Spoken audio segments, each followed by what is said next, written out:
بسم اللہ الرحمن الرحیم۔ حضرت علی رضی اللہ تعالیٰ عنہ نے فرمایا، دنیا کی سب سے بہترین، خوبصورت اور حسین نعمتوں سے ایک نعمت نماز ہے۔ جو سکون اس میں ہے ویسا سکون کہیں اور نہیں۔ ہر رکاوٹ میں کوئی نہ کوئی بہتری چھپی ہوتی ہے۔ جو اللہ تک لے جائے اسے ٹھوکر نہیں کہتے۔ جب روٹی مزدور کی تنخواہ سے مہنگی ہو جائے تو وہاں دو چیزیں سستی ہو جاتی ہیں، عورت کی عزت اور مرد کی غیرت۔ آپ اپنے آپ کو سمجھدار ضرور سمجھیں، مگر دوسروں کو بیوقوف سمجھنے کی سمجھداری سے پرہیز کریں۔ لوگ سمجھتے ہیں ہم جو چاہیں کر سکتے ہیں، وہ یہ نہیں جانتے کہ اللہ تعالیٰ چاہے یہ اختیار بھی تم سے چھین سکتا ہے۔ اس کے فیصلوں کو قبول کرنا سیکھیں، وہ تمہارے حق میں بہترین کرتا ہے۔ بدلہ تو وہ لیتے ہیں جن کا دل چھوٹا ہو، ہم تو معاف کر کے دل ہی سے نکال دیتے ہیں۔ زیادہ سوچنا ہماری زندگی کا سکون، خوشی اور مسکراہٹ چرا لیتا ہے۔ ہر وقت ہر بات پر غور کرتے رہنا ہمیں ذہنی تھکن اور بے چینی میں مبتلا کر دیتا ہے۔ اس لیے ضروری ہے کہ ہم خود کو آسانی دیں، چھوٹی چھوٹی خوشیوں سے لطف اندوز ہوں اور اپنے ذہن کو آزاد رکھیں۔ یاد رکھیں زندگی کا سکون اسی میں ہے کہ ہم ہر بات کو دل پر نہ لیں اور سادگی اپنائیں۔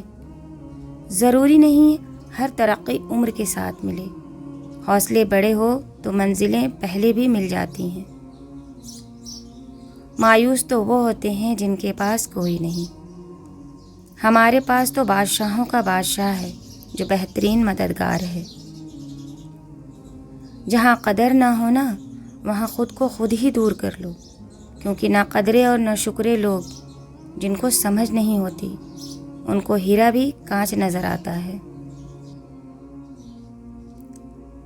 اگر آپ نے کبھی دکھی انسان کو خوش کیا ہے تو یقین رکھیں کہ تقدیر ضرور آپ کا پیچھا کرے گی، اور جیسے ہی اسے موقع ملا وہ آپ کو اس کا بدلہ ضرور دے گی۔ کچھ فیصلے بالکل خودکشی کی طرح ہوتے ہیں، بہت مشکل، شفاف، مایوس کن اور سخت، مگر کرنے پڑ جاتے ہیں۔ روشنی یوں ہی نہیں ہوتی، کچھ نہ کچھ جلانا پڑتا ہے۔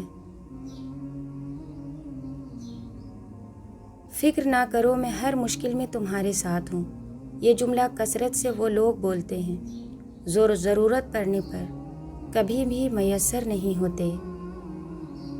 موت کا ایک وقت مقرر ہے، وہ ہر حال میں آئے گی۔ دعا کریں جہاں کبھی جس جگہ بھی آئے ہمارا خاتمہ ایمان پر ہو، آمین۔